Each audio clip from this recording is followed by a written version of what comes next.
Bonjour et merci de nous retrouver pour La Foi prise au mot, votre rendez-vous de réflexion et de formation. Cette semaine, je vous propose d'explorer l'intersection entre la santé, la spiritualité et la souffrance existentielle. La médecine contemporaine, longtemps dominée par un modèle biomédical, strictement curatif, se heurte aujourd'hui à ses propres limites lorsqu'elle fait face à la douleur de l'âme. Dans nos sociétés, marquées par la précarité des liens, l'effacement des structures de sens, la maladie grave provoque une rupture brutale et parfois un profond isolement. Et face à un individu qui est frappé par la déchéance ou l'angoisse de la mort, comment l'institution médicale peut-elle répondre ? Faut-il médicaliser ce désespoir au risque de recourir systématiquement à la sédation profonde pour faire taire une conscience qui souffre ? Ou faut-il au contraire réinventer la relation par l'écoute, les rites, la présence ? Pour y voir plus clair, je reçois deux experts. Frédéric Driot, bonsoir. Bonsoir. Vous êtes anthropologue et je le dis tout de suite, je l'annonce tout de suite, vous êtes aussi l'autrice d'un livre très beau, La dimension existentielle en soins palliatifs. Écoute comme la vie est belle, on le représentera à la fin de l'émission. Et puis Michel Dupuis, bonjour. Bonjour. Vous êtes philosophe et vous aussi, vous êtes l'auteur d'un livre qui m'a beaucoup marqué, La souffrance existentielle, la condition humaine, un appel aux soins. C'est aux éditions Célie Arslan. On le montrera aussi à la fin de l'émission.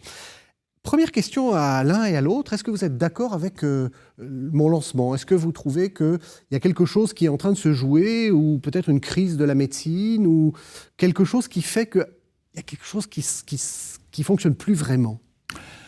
Écoutez, crise dans bien des domaines, pas simplement dans la médecine, dans le domaine du non-marchand, parce que si vous pensez aujourd'hui à l'école, à l'université, au monde de la formation, des stages de formation, de façon globale, le monde de l'hébergement des personnes âgées, de façon générale, il y a là des signes de crise qui se concrétisent très, très rapidement dans des formes de souffrance, sur lesquelles on met des étiquettes, si possible en anglais, et on parle alors de burn-out ou d'épuisement professionnel. Donc on voit bien qu'il y a des choses aujourd'hui qui dysfonctionnent pour des raisons diverses. La solution ne sera certainement pas miracle ou simple, mais on voit bien qu'il y a quelque chose, une espèce de traumatisme qui traverse pas simplement les lieux de soins de santé, mais aussi les lieux de soins tout court.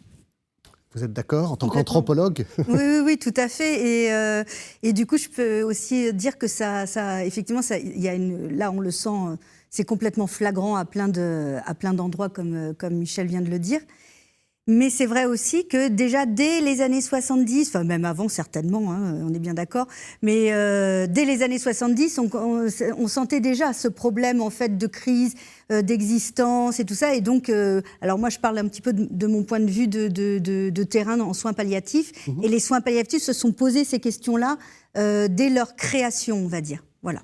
Donc votre entrée en matière était... C'est-à-dire la question de la souffrance morale. Complètement. Et je dirais même plus, ils se sont créés sur la base même de la souffrance spirituelle également. Sur en fait une vision globale de la souffrance. C'est-à-dire qu'ils prendraient en considération les souffrances physiques, psychologiques, sociales et spirituelles. En se basant en fait sur une des créatrices qui est Cicely Saunders en fait en Angleterre, qui était infirmière, dans le travail social et qui est devenu médecin. Donc, ce qui lui a donné un peu cette vision globale du soin et de l'accompagnement auprès des personnes en fin de vie. Voilà. Bon, mais ça, on en reparlera plus tard. C'est intéressant dans ce que vous dites, Frédéric, dans la mesure où tout de suite on fait jouer quand même une dualité, parce que probablement qu'il y a une souffrance commune qu'on pourrait dire à tout le monde, à toutes ces personnes qui fréquentent ce monde des soins. Il y a une souffrance un peu spécifique qui serait la souffrance des patients, les gens qui sont en fin de vie, qui souffrent, qui se sentent mal. Et puis il y a cette souffrance des gens qui normalement vont bien, qui sont en uniforme, qui sont debout, qui travaillent, qui sont les travailleurs du soin. Et à certains moments, on peut se demander s'il y a une contagion possible. Et on voit mal comment il pourrait y avoir une contagion alors que ce sont des souffrances d'origine peut-être un petit peu différente. Sauf à penser que derrière ces formes différentes de souffrance, et il ne s'agit pas de mélanger les choses ou de confondre les choses, la souffrance de l'infirmière aujourd'hui, elle est tout à fait spécifique, il faut la rencontrer par rapport à la souffrance du patient, mais c'est un peu comme si une cause unique donnait des effets un petit peu différents, mais quand même une forme de malaise. Complètement. Et peut-être qu'on parlera de sens ou de spiritualité pour essayer de mettre un mot là-dessus. Alors vous avez raison, monsieur le philosophe. Mon introduction était volontairement très floue et j'aimerais qu'on fasse quelques distinctions conceptuelles.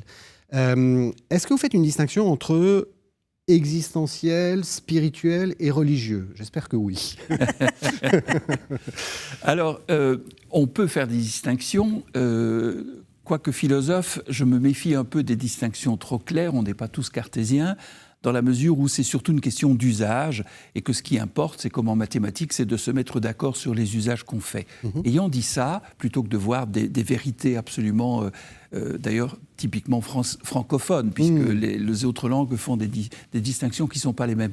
Mais enfin, on pourrait quand même distinguer effectivement que la dimension existentielle, elle renvoie à l'ensemble d'une existence humaine qui serait autre chose que la vie biologique ou la vie animale, on pourrait dire ça.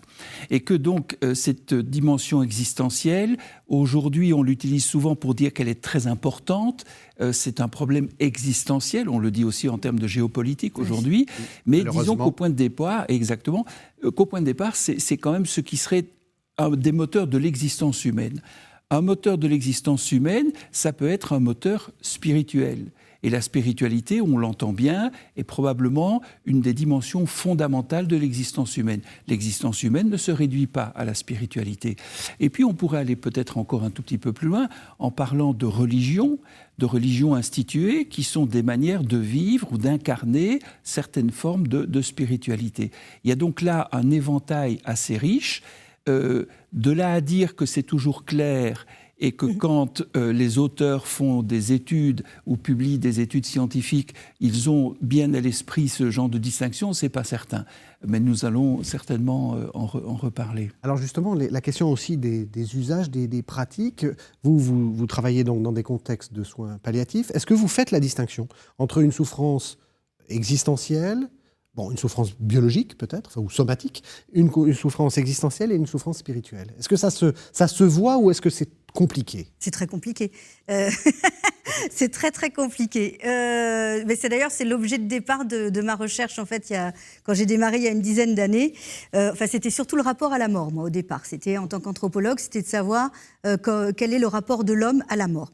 Et j'ai découvert en fait l'existence des soins palliatifs que je connaissais comme ça, mais sans connaître grand-chose en fait à cette histoire-là. Et donc c'est là que j'ai découvert tout un univers en fait.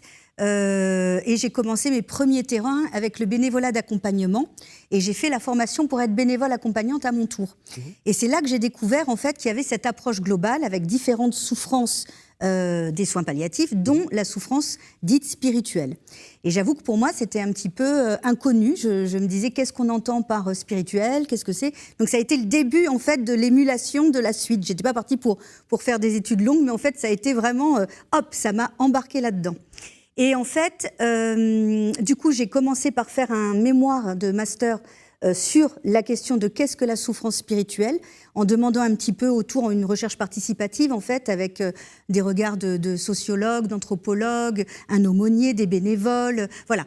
Et suite à ça, il y avait toujours pas vraiment de réponse concrète. D'ailleurs, je n'ai pas vraiment de réponse concrète à vous donner, si ce n'est que on a continué après en parlant plus de souffrance existentielle, et de dimension existentielle qui, elle, permettait de prendre en compte, en fait, le fait que tout ce qu'on appelle spirituel, existentiel, on peut le prendre sous divers angles et qui ne sont pas forcément liés à de la souffrance. Et pour finir, pour essayer de faire court, à la fin, en fait, dans la fin de mes travaux de thèse, c'était la dimension existentielle, à mes yeux, ça représenterait, en fait, le lien de toutes les souffrances, c'est-à-dire ça englobe aussi la dimension spirituelle, bien entendu, et puis les autres dimensions. Et ça serait un petit peu le lien entre tout ça. Et la souffrance, j'allais dire proprement religieuse, est-ce que vous la rencontrez? Je veux dire, liée à une religion particulière, la religion catholique, ou chrétienne, la religion islamique, la religion Tout à fait. musulmane. Alors, personnellement, sur mes terrains, je ne l'ai pas rencontrée. Parce qu'en fait, quand j'ai fait justement la distinction entre qu'est-ce que la souffrance spirituelle, que j'ai posé un petit peu la question, tout le monde faisait bien, les professionnels du soin, les bénévoles, la distinction entre spirituel et religieux, en sachant que le religieux fait partie forcément du spirituel, mais que le spirituel ne se limitait pas au religieux. Et il faut savoir qu'il y a aussi des aumôniers qui accompagnent dans les hôpitaux. Donc je suppose que ces souffrances d'ordre proprement religieuse sont peut-être plus abordées avec les aumôniers. Enfin, moi, en tant que bénévole et dans les entretiens que j'ai faits, j'ai pas entendu parler de ces souffrances-là. La seule chose que je peux vous dire, c'est le chef de service de soins palliatifs, Benoît Bourricoa, qui avait formé les soins palliatifs sur Bordeaux, racontait, et Tanguy Châtel aussi, que j'avais pu rencontrer, un sociologue bénévole, disait que c'est pas parce qu'on était religieux qu'à la toute fin de vie, donc là on réduit la fin de vie, mais on est bien d'accord que c'est beaucoup plus large. Eh ben, il n'y avait pas forcément plus de réponses, en fait. Voilà, il y avait un peu le gouffre qui s'ouvrait à ce moment-là. Voilà. Ça vous surprend ? Non. Et d'une certaine manière, ça me rassure si les religions ne sont ni l'opium du peuple, ni la psilocybine ou des champignons hallucinogènes qui endorment les angoisses. Et si Gethsémani a du sens pour un être humain, au-delà de Jésus lui-même, c'est que probablement la religion est un chemin, mais pas forcément un couvercle ou une réponse à ces questions abyssales. Ce qui fait la difficulté d'en parler aujourd'hui et même d'observer les choses, c'est que nous vivons dans une société qui, dans le meilleur des cas, essaye de tenir une neutralité démocratique, une espèce de distance, peut-être même une espèce de pudeur religieuse qui fait que à l'hôpital, on soigne tout le monde est le bienvenu, quelle que soit son histoire personnelle, spirituelle, sexuelle, religieuse, singulière. Et on s'en félicite. Mais ça signifie peut-être qu'à certains moments, il n'est pas facile d'en parler, qu'aujourd'hui, un soignant ou une soignante ne va pas faire du prosélytisme et on s'en félicite. Il y a peut-être du personnel attaché à, par exemple, l'aumônerie, les imams, les pasteurs. Mais l'hypothèse que je peux faire, c'est que dans ces échanges démocratiques républicains où il ne s'agit pas d'afficher des convictions pour les imposer à quiconque, mais dans cet espace-là, il est parfois difficile de parler tout simplement de sa vie, comme on peut parler tout simplement de ses enfants, de l'histoire de ses enfants, de l'histoire de sa foi, de l'histoire de ses inquiétudes. Et c'est là, me semble-t-il, que nous sommes appelés à entrer résolument dans le XXIe siècle, dont chacun sait qu'il est spirituel ou qu'il ne l'est pas. Et comme il est à peu près, donc on va dire qu'il sera spirituel. Alors, la question est vraiment de pouvoir réconcilier cet espace démocratique auquel je suis très attaché, qui est tellement important, qui est un espace de respect mutuel, mais où cet espace républicain n'est pas un désert de sens. Or, aujourd'hui, c'est une hypothèse que je fais, c'est que beaucoup de nos organisations, de nos entreprises, de nos hôpitaux, peut-être même certaines organisations religieuses, sont des déserts de sens, où on manque d'air, où on souffre d'hypoxie, et ça donne, me semble-t-il, des problématiques qui apparaissent, qui sont des problématiques d'épuisement, de démotivation, de questionnement extrêmement lourd. Et donc là, il y a un enjeu, au-delà, je dirais même de la sphère religieuse, il y a un enjeu qui est vraiment l'enjeu du sens de l'existence. Parfait. Donc nous avons commencé à faire des distinctions entre spirituel, existentiel, et on arrive à la question du sens. Je vous propose qu'on fasse un premier temps de pause en entendant un texte alors qui est assez... c'est assez désespéré, on peut dire. Hein. C'est un texte d'un poète, écrivain, enfin je ne sais pas comment le définir, qui s'appelle Fernando Pessoa, qui est un Portugais. C'est un livre qui n'est pas un livre, c'est une espèce de... vous nous en parlerez, Michel Dupuy, parce que vous le connaissez bien. C'est ce qu'on appelle le livre de l'intranquillité. On écoute un extrait de Pessoa. Je suis dans un de ces jours où je n'ai jamais eu d'avenir. Il n'y a qu'un présent immobile, encerclé d'un mur d'angoisse. La vie me fait mal à petits bruits, à petites gorgées, par les interstices. Je considère la vie comme une auberge où je dois séjourner, jusqu'à l'arrivée de la diligence de l'abîme. Je ne sais où elle me conduira, car je ne sais rien. J'ai demandé si peu à la vie, et ce peu lui-même, la vie me l'a refusé. Un rayon d'un reste de soleil, la campagne, un peu de calme avec un peu de pain, une conscience d'exister qui ne me soit pas trop douloureuse, et puis ne rien demander aux autres, ne rien me voir demander non plus. Alors, Michel Dupuy, vous l'avez mis dans votre livre, ce texte. Pourquoi ? Parce que pour vous, c'est quoi ? C'est un symptôme ? C'est un diagnostic ? Comment est-ce que vous le... Oui, alors c'est un diagnostic qui se passe ailleurs et il y a de ça un petit siècle. Alors, l'hypothèse que je veux faire, c'est que la souffrance existentielle, c'est pas une maladie d'aujourd'hui et d'ici, c'est quelque chose qui est lié à la condition humaine et donc qui doit pouvoir apparaître partout où il y a de la condition humaine, quelle que soit d'ailleurs l'époque, la société, l'histoire ou le métier ou la profession des personnes.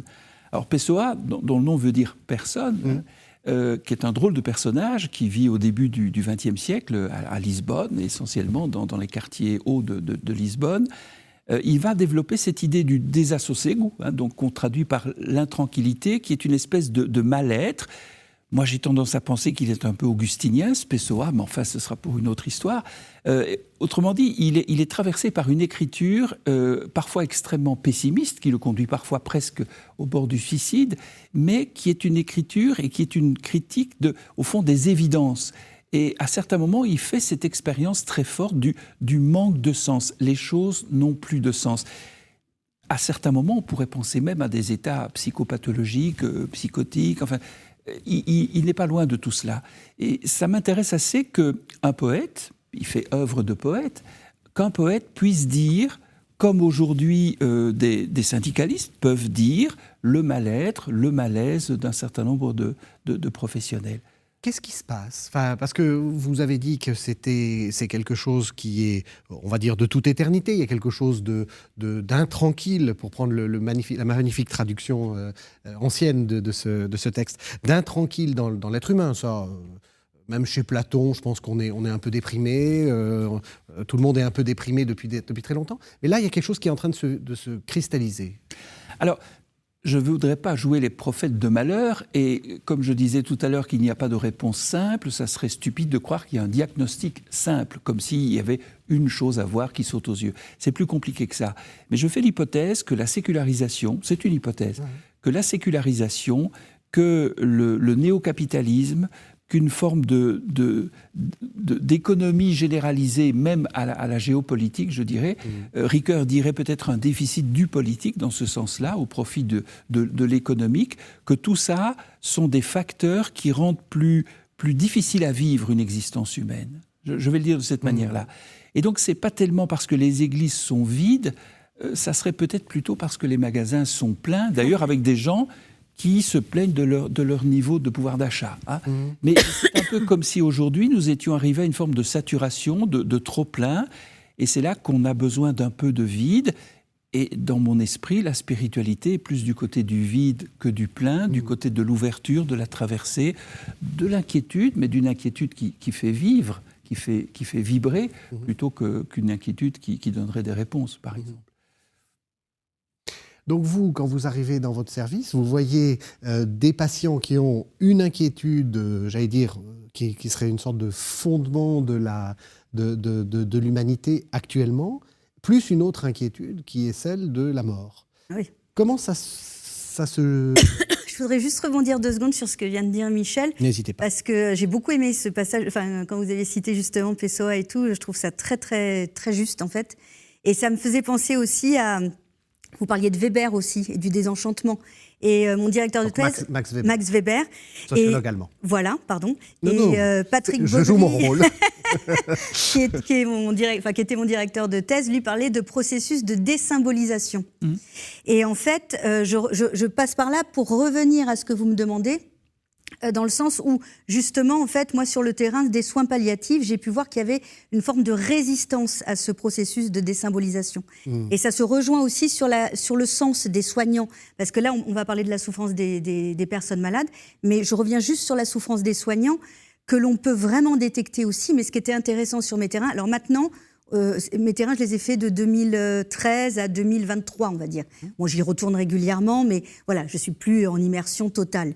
Mais dès 2019, 2018, même en soins palliatifs, on sentait que ça commençait un peu à... Donc avant le Covid. Avant la Covid, à vraiment... alors que c'était des endroits où justement les soignants trouvaient du sens à leur pratique et disaient même retrouver le sens de ce que soigner veut dire, ce qui est intéressant quand même. concernant la souffrance ressentie par les personnes malades par rapport à la proximité de la mort. Moi, c'est vraiment ce que j'ai pu voir le plus. Donc, je ne peux pas parler dans un sens large, mais je pense que toutes ces choses-là, en fait, je pense que la mort fait une focale sur quelque chose de beaucoup plus large. Eh bien, en fait, ce qui m'a beaucoup surprise, c'est que la peur que pouvaient avoir certaines personnes n'était pas tant ce qui allait se passer une fois qu'elles seraient décédées, mais davantage ce qui allait arriver à leurs proches, une fois qu'ils ne seraient plus là. Donc il y avait cette chose-là aussi qui était assez étonnante.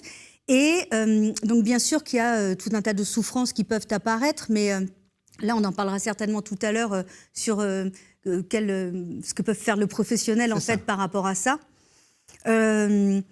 Mais dans un service de soins palliatifs, c'est vrai que j'ai été très surprise de voir que la majorité des souffrances pouvaient être atténuées tout en gardant, tout en faisant en sorte que la personne puisse continuer à avoir sa tête, être en lien avec les autres. Alors on ne peut pas dire que c'est magique et que tout le monde c'est formidable en soins palliatifs, pas du tout. Oui. Mais dans une grande majorité, c'est quand même ce qui se passe. Et donc voilà, les personnes peuvent continuer à être en relation avec les autres. Et cette peur, entre guillemets, de la mort, elle a aussi un autre revers qui est aussi la découverte de l'importance des choses et notamment justement de la relation à l'autre. Et c'est là que je trouve qu'on se retrouve aussi dans du spirituel existentiel, c'est-à-dire que voilà, la relation à l'autre et le prendre soin deviennent comme une évidence en fait. Oui, c'est ce que j'ai trouvé intéressant dans votre livre, c'est que vous montrez très bien que la proximité de la mort est un problème en soi, mais est surtout un révélateur. C'est ça. Ça n'est pas... Alors c'est assez banal, hein, c'est évidemment à l'orée de la mort qu'on se pose des questions existentielles, mais pour vous, c'est ça le cœur. Complètement. Et en plus de ça, ça a été alors pour les personnes malades, mais aussi pour les professionnels qui les accompagnent. C'est ça qui était beaucoup plus... Et même les bénévoles. Parce qu'en fait, ça a commencé avec le bénévolat d'accompagnement et les bénévoles accompagnants. Mes premiers entretiens étaient avec des bénévoles accompagnants à qui je demandais tout bonnement... Pourquoi faire cet accompagnement-là ? Enfin, qu'est-ce que vous en retirez, en fait ? Et c'est là que ce que j'ai appelé l'effet miroir de la mort sur la vie est apparu. Oui. Et ça s'est confirmé après auprès des professionnels. Et c'est pour ça que je parle aussi de cette question du sens, où il y a quelque chose où voilà, l'impression, c'est même pas qu'une impression, de faire quelque chose, de faire une pratique qui a du sens, de pouvoir faire médiation entre des proches et des personnes malades, mais sans être tout puissant, parce que justement, c'est tout un travail de se débrouiller avec ce qu'on ne peut pas dire, ce qui est dit, il n'y a pas de dogme ou de règles. Et donc c'est pour ça qu'il faut que ça soit un travail d'équipe en fait. Bon, enfin, voilà. Non, il y a pourtant une solution. C'est de médicaliser tout ça, un petit tranquillisant, peut-être un petit somnifère. Est-ce que c'est pas la solution ? C'est peut-être une solution. Et il ne faut pas se tromper de débat. Si on parle par exemple de souffrance physique, de douleur physique, personne d'entre nous, je pense, n'hésiterait à proposer une couverture antalgique qui fait disparaître la souffrance physique, sauf si la personne ne la souhaite pas, hein, c'est bien entendu. Dans le cas de ces types de souffrances, je ne pense pas qu'on ait le droit à avoir une espèce de sadomasochisme qui ferait que la souffrance spirituelle, comme elle est spirituelle, il faut la souffrir et il faut pas l'endormir. Il ne faut pas y répondre. Alors, la question est de savoir comment on peut répondre, comment on peut soutenir, comment on peut soulager, comment on peut faire taire, peut-être même à certains moments.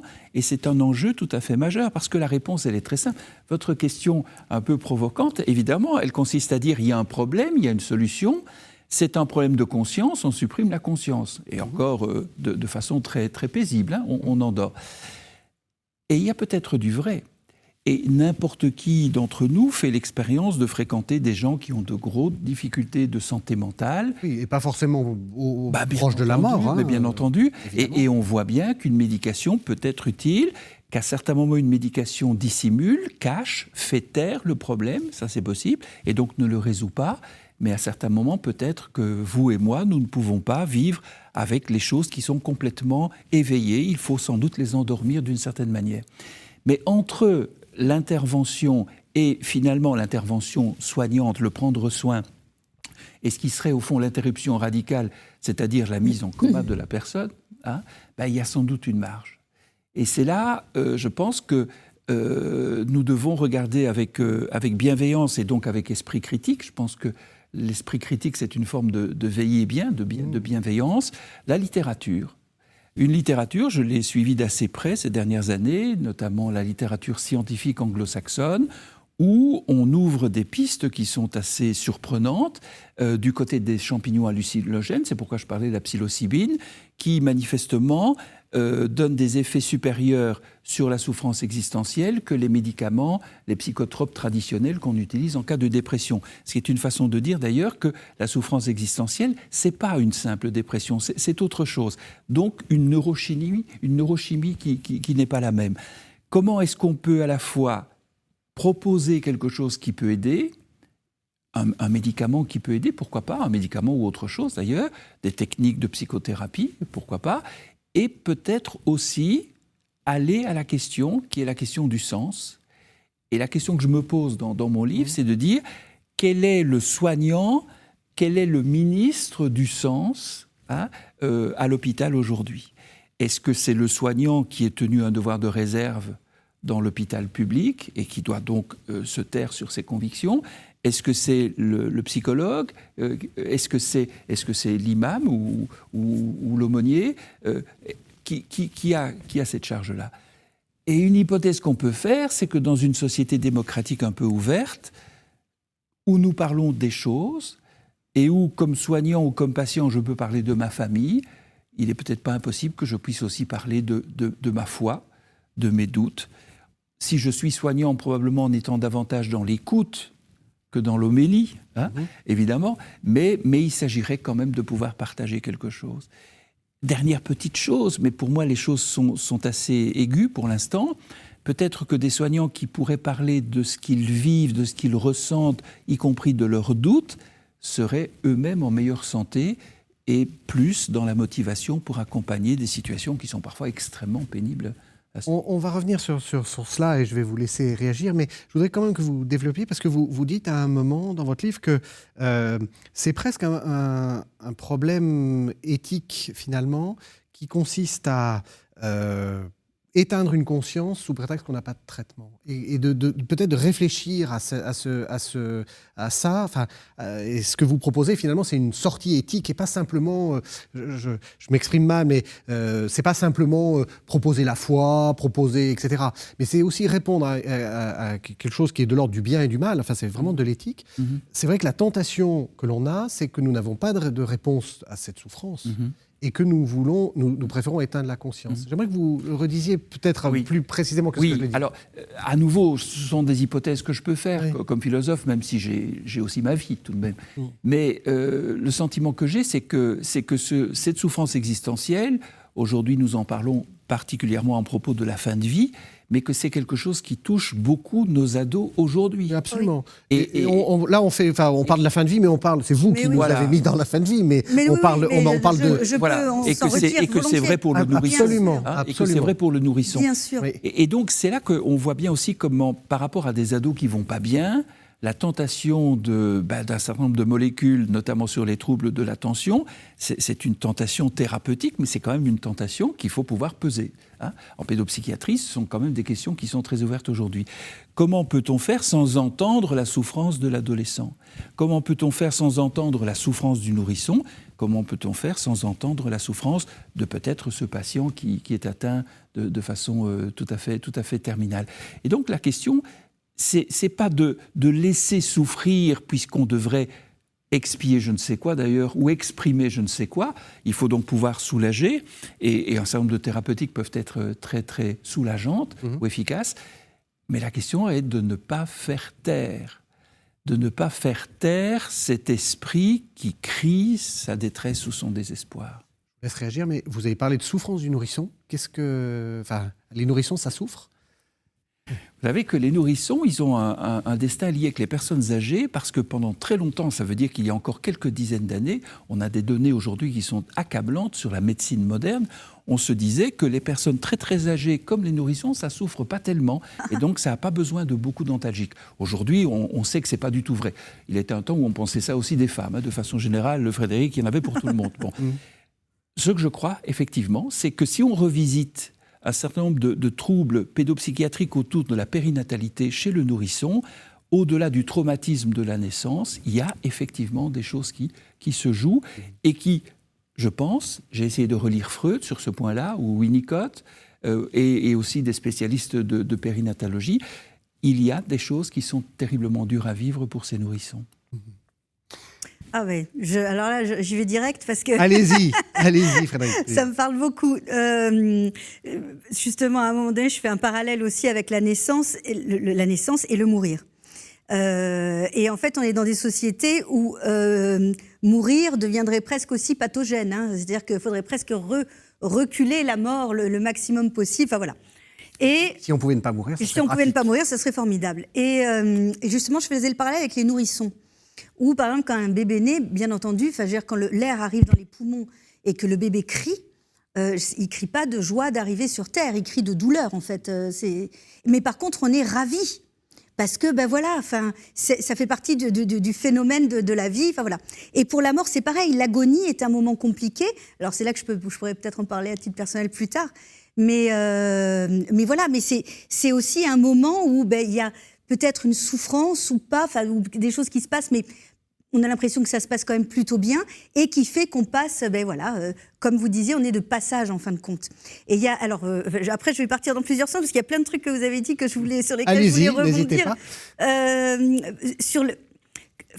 Sur le récit aussi et sur l'écoute. En fait, voilà, il y a quelque chose où dire les choses, il va falloir pouvoir exprimer les choses où peut-être parfois on n'arrive pas à les exprimer, mais comme pour les jeunes, ça m'a fait penser aussi à une autre intervention que j'avais faite dans un congrès, et c'était une jeune fille dans le public qui s'était exprimée en disant qui remerciait en fait que l'euthanasie soit pas passée en France pour le moment, parce que et pour raisons psychiatriques, parce qu'elle avait été dans ce qu'on appelle souffrance existentielle telle qu'elle serait passée à l'acte. Et elle remerciait en fait, parce que c'était à ce sujet-là, hein, l'émission, enfin le congrès. Et elle remerciait en fait que ça soit, et elle s'est faite suivre en fait par psychologue, psychiatre, donc dans des espaces d'écoute en fait où sa souffrance a pu être verbalisée. Et en fait, en soins palliatifs, alors je reviens sur la mort, mais c'est pas que la mort, parce que c'est vrai que les soins palliatifs s'adressent aussi aux maladies chroniques et tout ça. Enfin, je veux dire, voilà. C'est ce que vous avez dit, la mort est le miroir, hein, Voilà, exactement. Mais en fait, ce qui est vraiment ce que j'ai pu découvrir dans ces services-là et qui me semble être vraiment quelque chose d'hyper intéressant pour le reste des services, et même en psychiatrie où c'est terrible. Enfin voilà, c'est ce travail en équipe interdisciplinaire qui permet l'écoute des souffrances et l'écoute de ce que la personne malade peut ressentir. Et c'est comme si chaque soignant pouvait avoir en fait son temps à lui.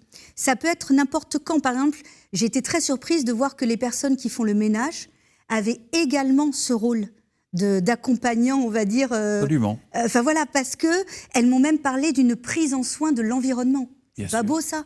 Et les dialogues qui se nouent avec les personnes quand elles font le ménage et tout, mais il y a une écoute, il y a quelque chose, et ça arrive que ces personnes-là soient présentes lors des transmissions professionnelles, c'est-à-dire qu'elles donnent leur regard sur la situation de la personne. Et je reviens, c'était sur les soignants, vous disiez, que l'expression aussi de leur souffrance ou de ce qu'ils vivent, voilà. Oui.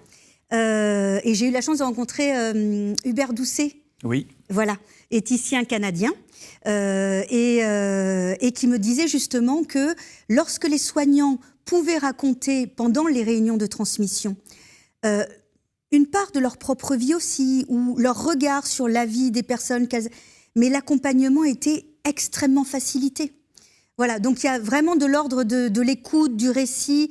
C'est pas pour rien que maintenant il y a aussi des biographies hospitalières. Enfin, il y a tout un tas de choses comme ça où si la parole peut se libérer, ou même le silence, qu'il soit réceptionné par un autre. C'est voilà. Alors on arrive en fait à cette troisième partie de l'émission auquel je voulais arriver, qui est justement comment essayer de traiter cette souffrance. Alors on va faire une petite parenthèse en écoutant Daniel Pénac dans un texte tout à fait magnifique qui s'appelait « Journal d'un corps » qui date de 2014. Quant aux médecins d'aujourd'hui, le corps, c'est bien simple, ils ne le touchent plus.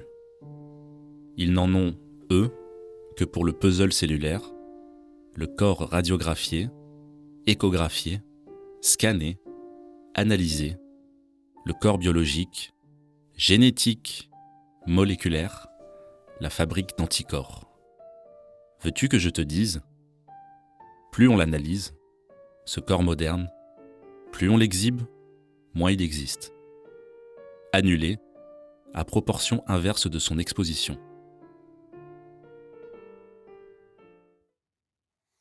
Voilà, vous êtes bien dans La foi prise au mot. Nous faisons une émission sur santé et spiritualité en compagnie de Frédéric Driot, anthropologue, et de Michel Dupuy, philosophe. Alors je le disais, dans ce dernier temps d'émission, j'aimerais qu'on essaie de faire une sorte d'inventaire de ce qu'on peut faire pour faire entendre, pour laisser cette souffrance se laisser entendre, pour accompagner, etc. Vous, ce que vous proposez, Michel Dupuy, c'est une communication orchestrale. Oui. Un peu, je vais jouer au philosophe, mais pas trop longtemps. C'est votre rôle. C'est-à-dire que je vais chercher midi à 14h, ce qui est au fond l'intuition qu'il n'est pas midi au même moment partout sur la planète, après tout. Hein. Donc, je veux dire par là que si je quitte un peu le chevet du patient, hein, c'est-à-dire au fond l'éthique clinique, et si je prends un peu de recul, j'entre dans quelque chose que j'essaie de développer, que je nomme l'éthique organisationnelle, c'est-à-dire la manière dont nous allons organiser précisément ce rapport aux patients, ce rapport aux familles de patients, ce rapport entre nous, professionnels. Et je pense que le secret, il est là. Il est là dans une espèce de pause réflexive qui fait qu'on arrête un peu le charroi, le mouvement, y compris à l'hôpital où les choses vont tellement mal pour des raisons financières, par exemple, et on se reprend un petit peu à se demander pourquoi on est là, qui on est, des humains qui ont une histoire, une existence personnelle, qui ont une tâche particulièrement délicate, particulièrement difficile, de plus en plus difficile dans une société où les gens sont très isolés et où les personnes arrivent à l'hôpital en n'ayant peut-être pas de proches ou très peu de proches, et où il faudrait d'une certaine manière jouer à la fois le fils mais le soignant, ce qui est absolument impossible. Donc dans ce contexte-là, je crois qu'il faut prendre un peu de recul et introduire, et c'est là qu'on se retrouve à nouveau, on a aussi des points de désaccord, Frédéric, mais on se retrouve sur beaucoup de choses, c'est sur cette capacité à communiquer qui passe, me semble-t-il, par ce que j'appelle parfois dans des organisations un tout petit peu overbookées, des demi-dimanches. Dans la mesure où on ne peut pas se payer un dimanche complet, il faut se payer un demi-dimanche. Et un demi-dimanche, c'est quoi ? C'est un moment de supervision. C'est un moment d'intervision, c'est un moment de transmission peut-être, mais où je peux parler de ce que moi je ressens comme soignant, en même temps évidemment que je parle de la situation du patient en question. Là, c'est quand même une façon de remobiliser quelque chose dont on a besoin, qui est cette coopération, cette collaboration et aussi cette délibération. C'est là qu'on rend du sens aux choses. Par rapport à ce que font les soignants assez régulièrement, ce qu'on appelle le staff, de manière technique, c'est-à-dire où on parle des cas des patients, qu'est-ce qu'il faudrait rajouter pour que ça devienne un demi-dimanche de staff ? Alors, c'est pas si simple non plus parce que on a tous fait l'expérience je pense, de la stérilité de certains groupes de parole. Oui. Parce qu'il ne suffit pas non plus d'avoir une séance de cri primal pour que l'équipe se porte bien. Il y a donc à distinguer, c'est vrai, des moments où il s'agit bien de transmettre de l'information, de transmettre les données du patient, son évolution, ce qu'il dit, ce qu'il ressent, pas simplement les constantes biologiques, évidemment, la réaction de ses proches, mais aussi ces moments où je vais pouvoir parler en première personne sur ce que moi je ressens, ce qui, notez-le bien, suppose une cohésion et une confiance qui ne se trouvent pas toujours à l'intérieur d'une équipe, où existent aussi les papotages, les mesquineries, les jalousies, les conflits de personnes, etc. etc. Autrement dit, c'est pas gagné, ça ne s'improvise pas, mais je pense que c'est quelque chose qui doit être voulu de façon assez volontariste par les gestionnaires d'hôpitaux aujourd'hui, qui ont un agenda financier, et c'est très important qu'il l'ait. Ah, oui. Un agenda économique, c'est très très important aussi, mais qui ont besoin d'un agenda humain au sens des forces humaines, du capital humain de l'entreprise. Sinon, se produit ce qui se passe aujourd'hui, c'est-à-dire un déficit massif de recrutement, un absentéisme majeur, et tôt ou tard, une précarisation des métiers qui nous fera immigrer, et je pèse mes mots, qui nous fera immigrer des personnes qui accepteront de faire ce travail-là, ce qu'on a connu dans d'autres secteurs qui n'avaient rien à voir avec le soin. Ce qui, dans l'hôpital français, est déjà en train d'arriver, puisque une partie des FFI faisant fonction d'interne sont des médecins très bien formés de l'étranger qui Absolument. viennent pour des raisons, en gros pour nous aider d'une certaine Absolument. façon. Qu'est-ce que à part le dimanche supplémentaire, non, c'est un demi-dimanche malheureusement, qu'est-ce que vous nous proposez? Mais oui, voilà. Mais, du coup, c'est l'histoire de la communication orchestrale. C'est complètement ça. Alors, moi, je suis partie en fait de l'incommunication dans les équipes. Enfin, pas que dans les équipes, dans ce qui se passe en fait dans un service. Donc, tout un tas de situations où en fait, on est plus dans de l'incommunication. Donc, c'est Dominique Volton qui parle de ça, qui est sociologue aussi. Et j'ai découvert son concept en fait en travaillant sur ce sujet-là, où en fait, il explique bien que la communication, c'est pas ce qu'on veut nous vendre, ce qu'on peut voir dans les trucs de développement personnel et tout ça, enfin, les trucs un peu, voilà. C'est absolument pas ça. En fait, de base, nous ne savons pas communiquer entre nous. Et c'est justement le fait que nous soyons en incommunication qui fait qu'on va être obligé de trouver les moyens de rentrer en communication, donc de faire lien avec l'altérité, avec l'étranger. Et ça, j'ai trouvé ça génial, parce que c'est exactement ce qui se passe dans un service de soins palliatifs, c'est-à-dire qu'on est face à des situations qui sont totalement incommunicables. Je veux dire, quand on sait qu'on va mourir ou quand on sait qu'un proche va mourir, qu'est-ce qu'on peut bien dire? Qu'est-ce qu'on peut bien faire? Enfin, voilà, on est face à du néant, en fin de compte. Et les soignants, en fait, ils vont avoir ce rôle de récupérer, en fait, ces non-dits, ces silences et tout ça, mais qui vont vivre aussi, eux, à leur échelle, dans leur propre équipe. C'est-à-dire des moments d'incommunication où il va falloir justement essayer de rentrer en altérité avec l'autre et avec la fonction de l'autre pour arriver à faire corps et corps commun sur la notion d'accompagnement. Et justement, effectivement, alors pareil, en soins palliatifs, des supervisions, des analyses de pratiques professionnelles.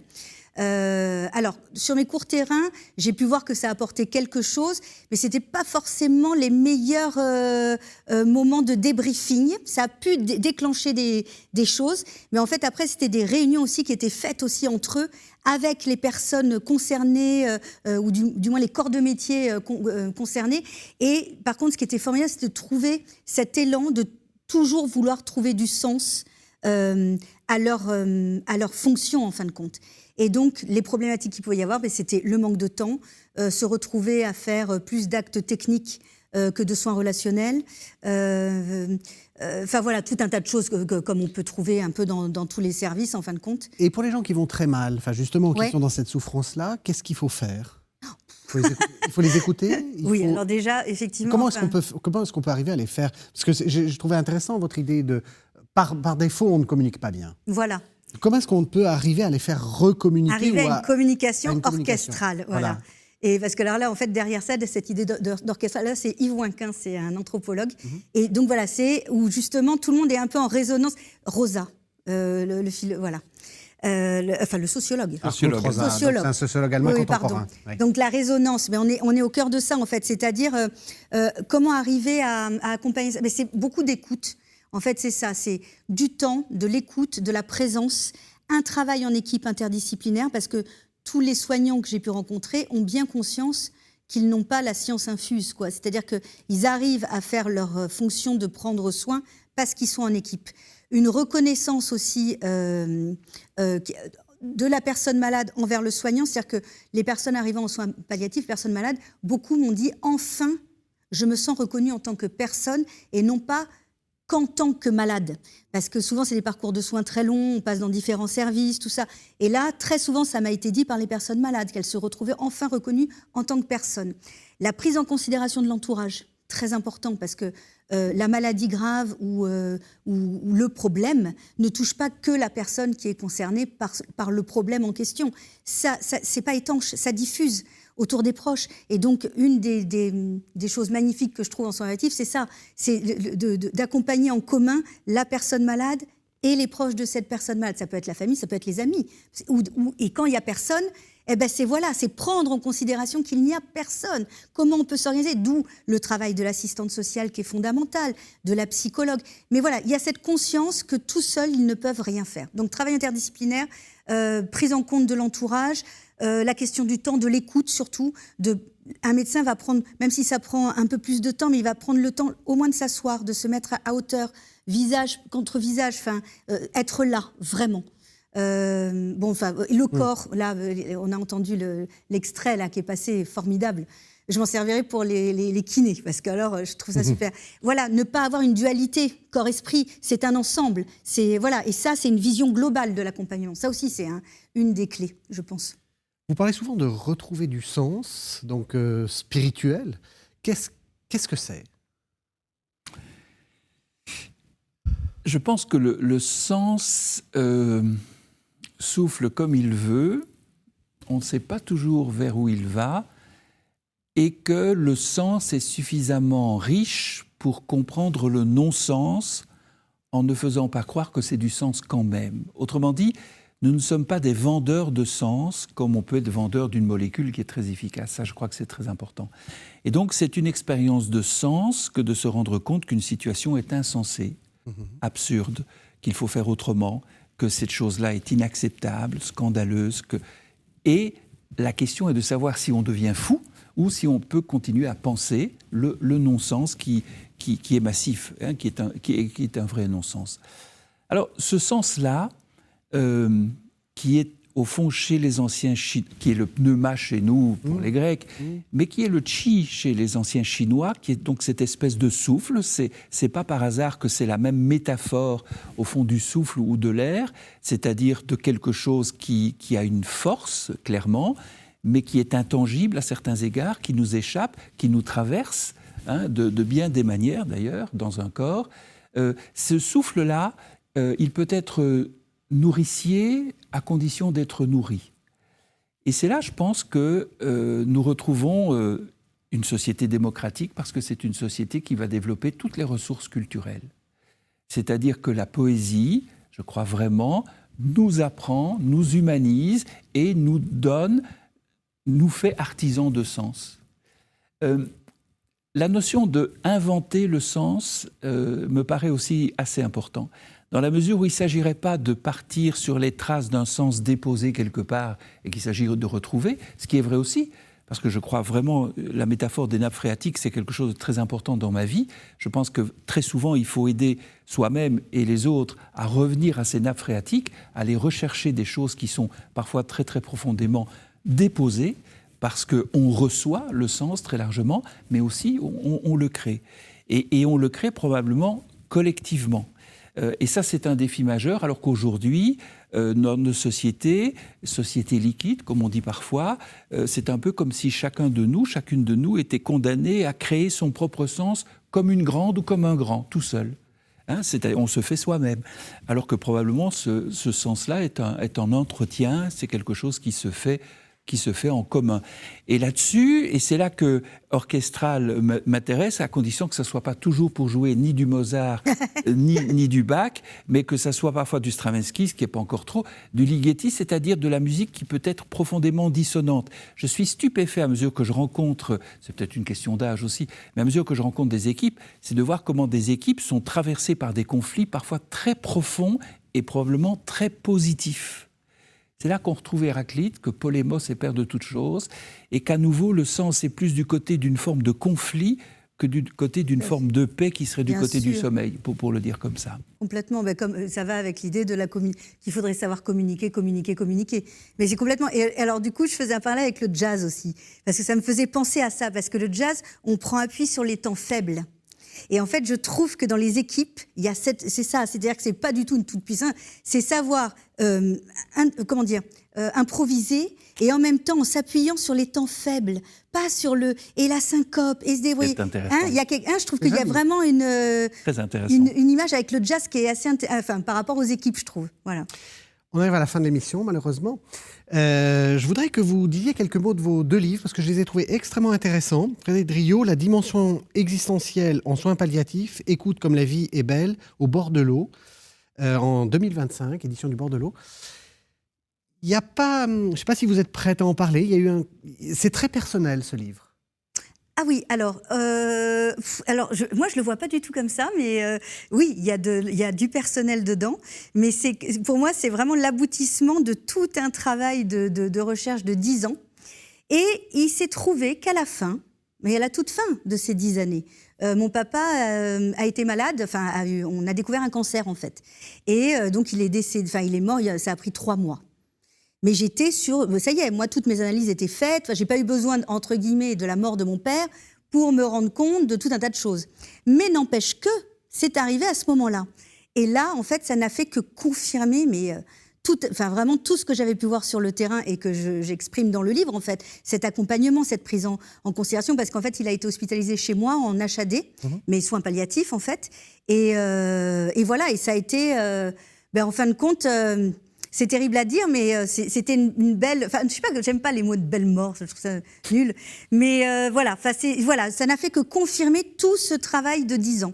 Donc j'ai mis cette petite touche personnelle à la fin parce que ça me semblait important aussi de dire que ce que j'avais vu en étant détachée, en le voyant de manière beaucoup plus proche, je pouvais que dire la même chose en fait. Voilà. La dimension existentielle en soins palliatifs aux éditions du Bordelot.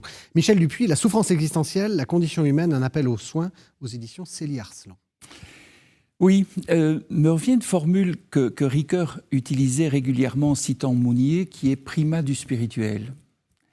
Je pense que nous sommes en grand déficit de spirituel, je ne dis pas de religieux. Je vois bien les tentations fondamentalistes aujourd'hui, le retour du refoulé, donc tout ça m'inquiète un peu. Mais que nous soyons en déficit de spirituel, c'est-à-dire de sens qui nous rend plus humains. Et pas trop humains, mais plus humains. C'est-à-dire qui nous rend notre sens de notre vulnérabilité et aussi de notre interdépendance. Là, ce sont des enjeux majeurs. Pour terminer, je dirais que la maladie, c'était une commande au point de départ, cet ouvrage, puisqu'on me demandait mon avis sur quelque chose qui apparaît dans la littérature. Et au fond, j'ai dû déconstruire cette notion-là, parce qu'il m'apparaît de plus en plus que la souffrance existentielle, c'est une maladie environnementale. C'est parce que notre environnement est aujourd'hui en difficulté que nous vivons ces choses-là. Merci beaucoup à tous les deux. Merci de nous avoir suivis. Vous savez que vous pouvez retrouver cette émission sur le site internet de la chaîne www.ktotv.com. Vous pouvez aussi nous retrouver sur les plateformes de téléchargement, de podcast et sur l'appli Radio KTO. On se retrouve la semaine prochaine.